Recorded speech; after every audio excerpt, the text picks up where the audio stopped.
ఈరోజు ఈ కార్యక్రమానికి విచ్చేసినటువంటి మండలం గ్రామ ప్రజలకు, వైఎస్ఆర్ కాంగ్రెస్ పార్టీ నాయకులకు, కార్యకర్తలకు, వైఎస్ జగన్మోహన్ రెడ్డి గారి అభిమానులకు, అలాగే ముఖ్యంగా నూతనంగా ఎన్నికైన జూపాడు బంగ్లా మండల ఎంపీపీ గారికి, జెడ్పీటీసీ గారికి, వైస్ ఎంపీపీ గారికి, మిగిలిన ఎంపీటీసీలకు వాళ్ళ గెలుపుకు కారణమైన వైఎస్ఆర్ కాంగ్రెస్ పార్టీ కార్యకర్తలకు అందరికీ ముందుగా నా హృదయపూర్వక నమస్కారాలు తెలియజేస్తున్నాను.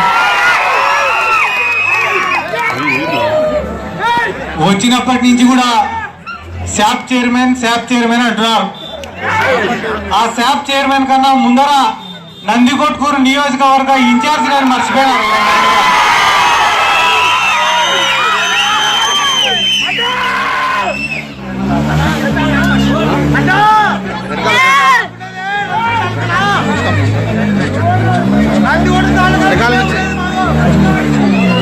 నిమిషాలు ఆపండి అని ఎవరైనా ఇస్తాయనా? అన్ని బండ్లను ఇదే మండలం గ్రామంలో ఆ రోజు రావాలి జగన్, కావాలి జగన్ అని చెప్పి మీటింగులు పెట్టినాం. ప్రతి ఒక్కరి దగ్గరికి పోయి ఓట్లు అడిగినాం. బీసీలకు కానీ, ఎస్సీ కాలనీకి కానీ అనేక రకమైన హామీలను, వాగ్దానాలను ఇచ్చినాం. రేపు వైఎస్ఆర్ కాంగ్రెస్ పార్టీ అధికారంలోకి వచ్చిన తర్వాత గ్రామాన్ని అభివృద్ధి చేస్తాం, నీళ్లు ఇస్తాం అని రకరకాల వాగ్దానాలు కూడా చేసినాం. కానీ మొన్న ఎన్నికలు అయిపోయిన తర్వాత జరిగిన పరిణామాలు మీకు అందరికీ తెలిసిన విషయాలే. గెలిచిన తర్వాత కూడా ఎన్నో రోజులు ప్రతిపక్షంలోనే ఉన్నాం, ఎన్నో బాధలు పడినాం, ఎన్నో ఇబ్బందులు పడినాం. కనీసం మనతో మాట్లాడాలంటే భయపడేటోళ్ళు కూడా మేము సిద్ధాంతానికి మాట్లాడాలన్నారు. దేనికోసం అన్నారు ఆ మాట అంటే, యాడ అధికారం జరిగితే అడిగి పోతే కానీ మాకు పనులు జరుగుతాయన్నారు.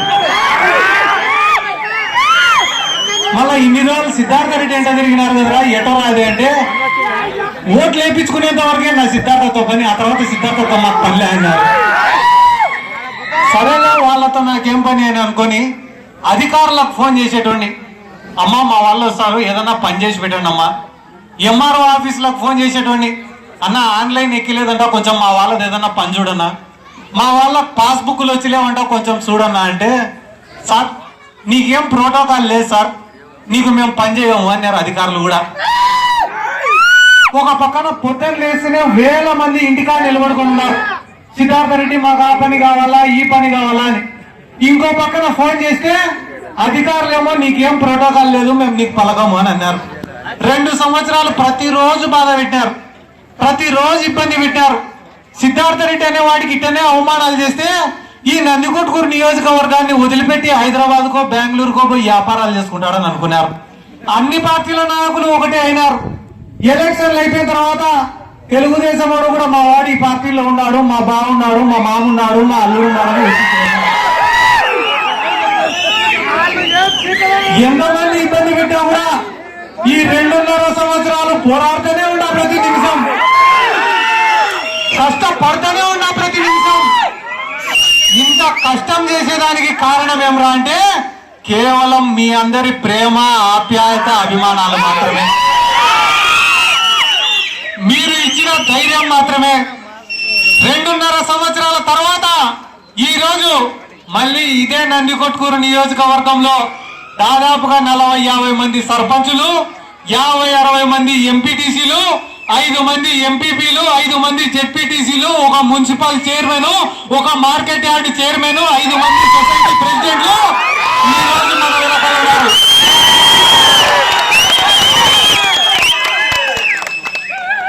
పనికి మాలిన ప్రోటోకాల్ ఒకటి గొప్పదే, 200 మంది ఉన్న ప్రోటోకాల్ మనది గొప్పదే.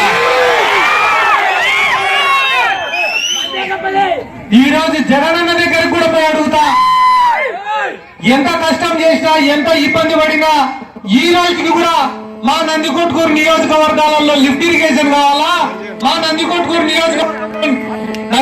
నియోజకవర్గంలో ప్రజలకు నీళ్లు కావాలా, సాగునీరు కావాలా, తాగునీరు కావాలని కొట్లాడినాను తప్ప నా స్వార్థం కోసం ఇప్పుడు ఏదో శాప్ చైర్మన్ అని ఇచ్చినారు, ఈ పదవి కూడా నేను ఎప్పుడు జగనన్న దగ్గర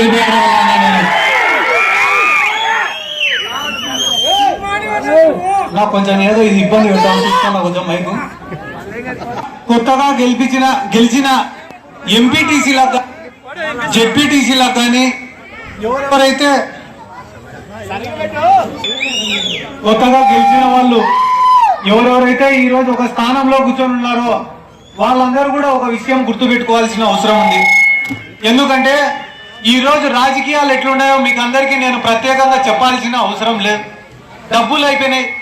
ఎవడైనా డబ్బులుంటే ఎప్పుడైనా వచ్చి రాజకీయం చేయొచ్చు అనేంత తక్కువ స్థాయికి రాజకీయాలు వచ్చేసినాయి.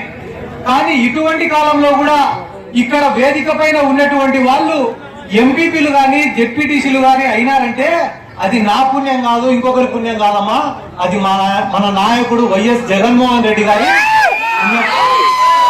ఎందుకంటే కేవలం మన నియోజకవర్గంలోనే కాదు, రాష్ట్రంలో ఎంతో మంది బీసీలను, ఎస్సీలను, మైనారిటీలను ఈ రోజు పెద్ద పెద్ద స్థానాలలో కూర్చోబెట్టిన ఘనత వైఎస్ జగన్మోహన్ రెడ్డి గారి.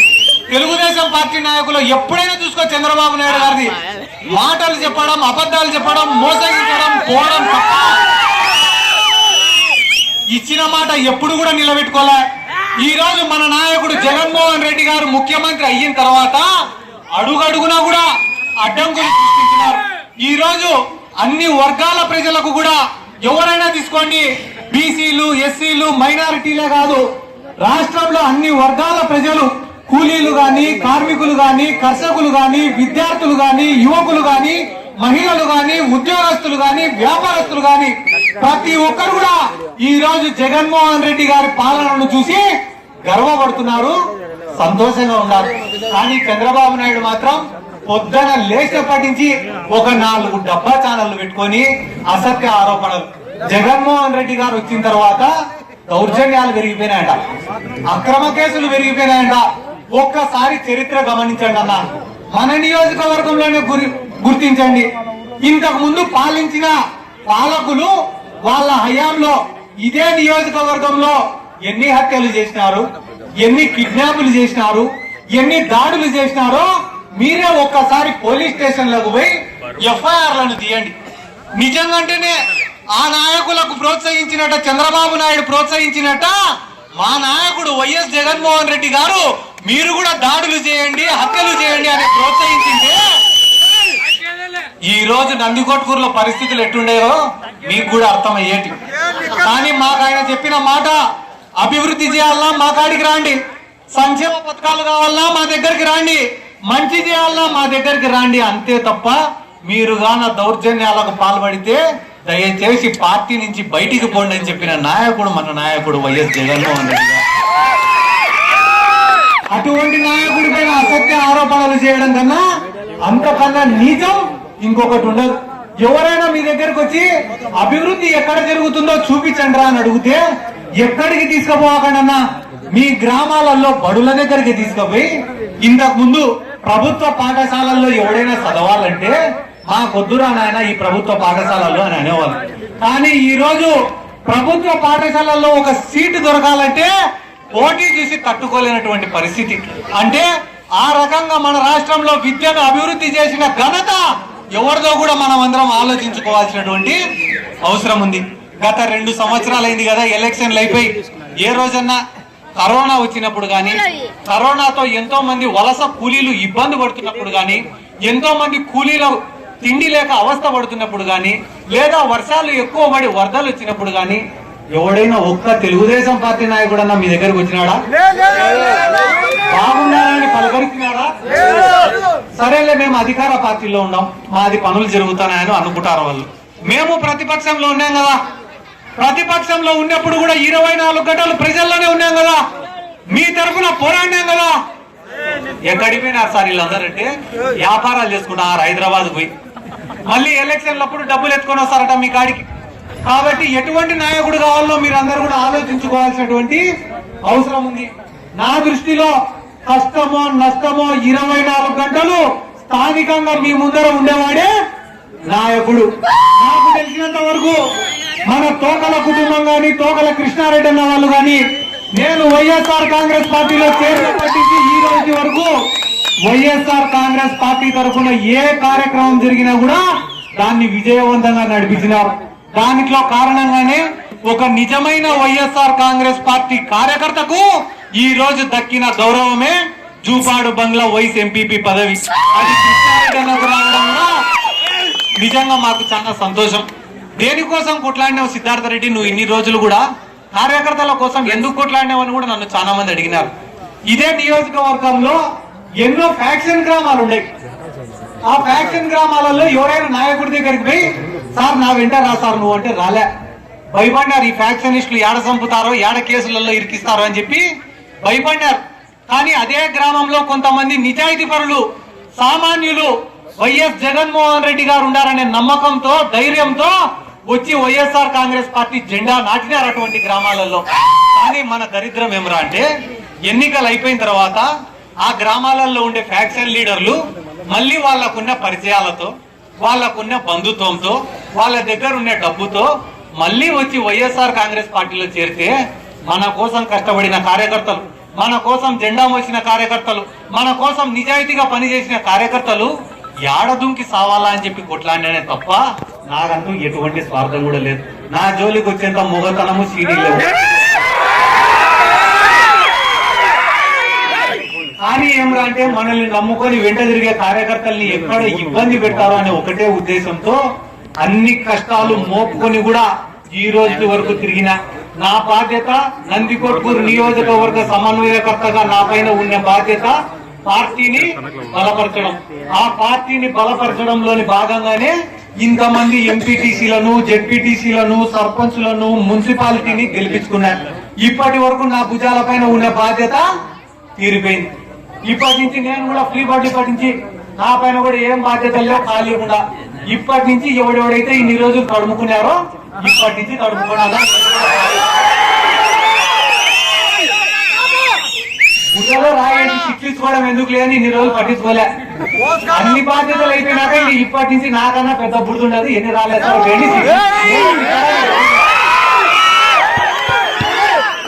మంచితనంతో పోయినా అడుక్కున్నా, బతిమిలాడినా సార్ ఏమైనా కొట్లాడినారంటే బాధ అనేది ఎక్కడుండదురా అంటే ఈ రోజు మన నందికొట్కూరు నియోజకవర్గంలో రాయలసీమ ఎత్తిపోతల పథకం వర్క్ జరుగుతుంది, పోతిరెడ్డిపాడు వైడనింగ్ వర్క్ జరుగుతుంది, రేపటి నుంచి హంద్రినివా కాలువ వెడల్పు పనులు జరుగుతున్నాయి. అంటే దాదాపుగా 7,000 కోట్ల వర్కులు జరుగుతున్నాయి. 7,000 కోట్ల వర్కులలో 2% అంటే ఎంత? 140 కోట్ల నుంచి 150 కోట్లు. అదే 150 కోట్లు మన నందికొట్కూరు నియోజకవర్గానికి గాన ఖర్చు పెడితే, నందికొట్కూరు నియోజకవర్గంలోని ఇరిగేషన్ ప్రాజెక్టుల కోసం ఖర్చు పెడితే మన నియోజకవర్గంలోని ఇంచుకు నీళ్లు మారియచ్చు మనం. కానీ ఆ సమస్యల గురించి ఎవరు మాట్లాడు. సిద్ధార్థ రెడ్డికి వ్యసనం ఇచ్చినారు. సిద్ధార్థ రెడ్డి మా పైన దూరి మా ఏ పనులు కాకుండా అడ్డపడుతున్నారు. సిగ్గుచేటన్నా ఈ రోజు రాయలసీమ మొత్తానికి నీళ్ళు ఇస్తాడు మన నందికొట్కూరు నియోజకవర్గం. పోతిరెడ్డిపాడు ఉండేది నందికొట్కూరు నియోజకవర్గంలో, బనకచెర్ల క్రాస్ రెగ్యులేటర్ ఉండేది నందికొట్కూరు నియోజకవర్గంలో, ముచ్చుమారి ఎత్తిపోతల పథకం ఉంది, మల్యాల ఎత్తిపోతల పథకం ఉంది, అవడనూరు గోరంకి రిజర్వాయర్ ఉంది, కేసీ కెనాల్ మేజర్ ఆయకట్టు ఉండేది నందికొట్కూరు నియోజకవర్గంలో. శ్రీశైలం ప్రాజెక్టు వల్ల 42 గ్రామాలు నీటి మునకకు గురైంది మన నందికొట్కూరు నియోజకవర్గం. ఇన్ని గ్రామాలకు ఈ రోజు కర్నూలుకు నీళ్లు పోవాలంటే మన కానించి, కర్నూలు పార్లమెంటుకు నీళ్లు పోవాలంటే మన కానించి పోవాలా, ఈడ ఎస్ఆర్బీసీ నుంచి నీళ్లు పోవాలంటే మన కానించి పోవాలా, నిప్పులవాగుకు నీళ్లు పోవాలంటే మన కానించి నీళ్లు పోవాలా, తెలుగన్న ప్రాజెక్టులకు నీళ్లు పోవాలంటే మన కానించి పోవాలా, బ్రహ్మం సాగర్ కు నీళ్లు పోవాలంటే మన కానించి నీళ్లు పోవాలా, సోమశిలకు పోవాలన్నా, పండలేరుకు నీళ్లు పోవాలన్నా, డ్రింకింగ్ వాటర్ మెడ్రాస్ కు నీళ్లు పోవాలన్నా కూడా మన నందికొట్కూరు ఇంత మందికి నీళ్లు ఇస్తాం. మన నందికొట్కూరు నియోజకవర్గానికి ప్రాజెక్టులు కావాలా, నీళ్లు కావాలా, దానికి నిధులు కావాలా అని అడగండిరా ఎదవల్లారా అంటే సిద్ధార్థ రెడ్డికి పెద్ద ప్రజల సమస్యల గురించి మాట్లాడండి రా అంటే మసిపోకున్నట్టున్నాడు ఒక్కొక్కడు. ఒకడు 10 ఏళ్ళు ఎందుకు ఒక్కొక్కరి పేరు చెప్తే బాగా అంటే ఇప్పటి వరకు కంట్రోల్ గా మాట్లాడినా మెల్లమెల్లగా ఉమ్మతి చెప్పాలి.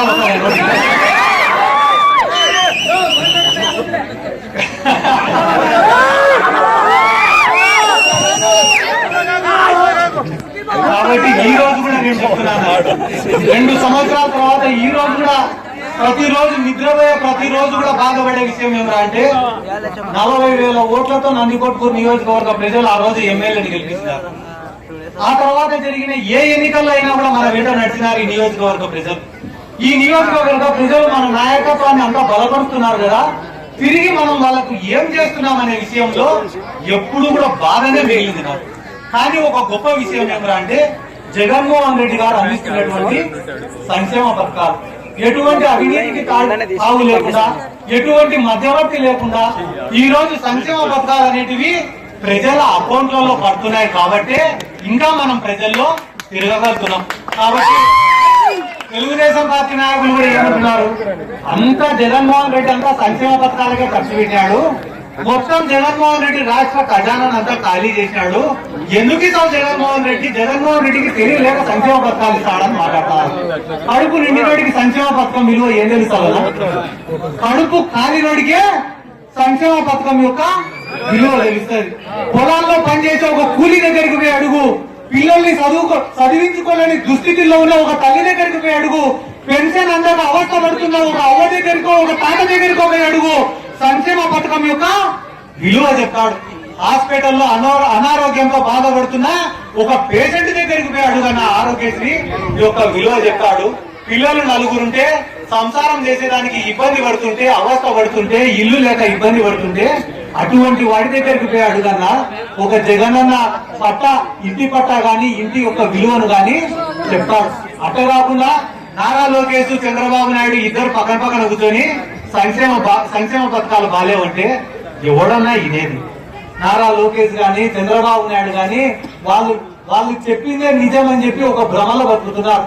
ఇప్పటికైనా ఆ భ్రమలో నుంచి బయటపడి జగన్మోహన్ రెడ్డి గారు చేస్తున్న మంచి పనులను మీరు కానీ అభినందిస్తే ఇప్పటికైనా ప్రజలు మిమ్మల్ని గౌరవించే పరిస్థితి ఉంది. అంతే తప్ప మీరు ఇట్లనే విమర్శించుకుంటా పోతే మేము కూడా ఎక్కువ రోజులు ఖాళీగా ఉండేదానికి సిద్ధంగా లేమని చెప్పి ఈ సందర్భంగా తెలియజేసుకుంటూ ఈ రోజు కూడా సొంత పోతావా నీకు దండం సామి నన్ను రోజులుకునేవా ఈరోజు నీ కోసమే కష్టపడి మద్యపాన నిషేధం చేసి నువ్వు తెలంగాణ మద్యం తెచ్చుకునేవో నాకు తెలియదు. నేను పోతా కావాలంటే నీకు మైక్ ఇస్తా.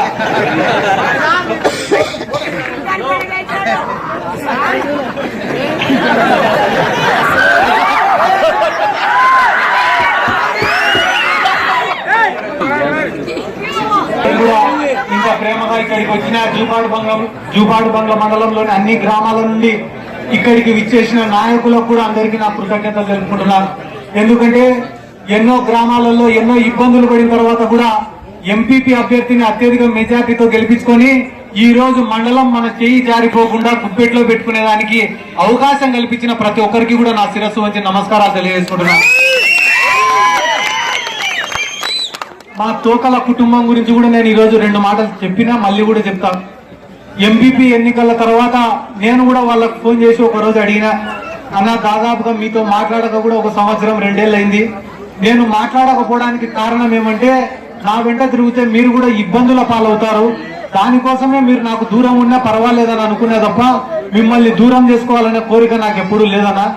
అంతేకాకుండా 2 సంవత్సరాల నుంచి దూరం ఉన్నప్పటికీ కూడా ఫోన్ చేసి అన్న ఎంపీపీకి సహకరించండి అన్న, మండలం నాశనం అయిపోతుందన్నా, దుర్మార్గుల చేతుల్లోకి ఈ మండలం పోకుండా కాపాడండి అన్న అంటే అడగడమే తడువుగా నాకు సహకరించి ఒక్క మాట కూడా ఎదురు చెప్పకుండా నాకు సహకరించినందుకు నా ప్రత్యేకమైన కృతజ్ఞతలు ధన్యవాదాలు తెలుపుకుంటున్నానా.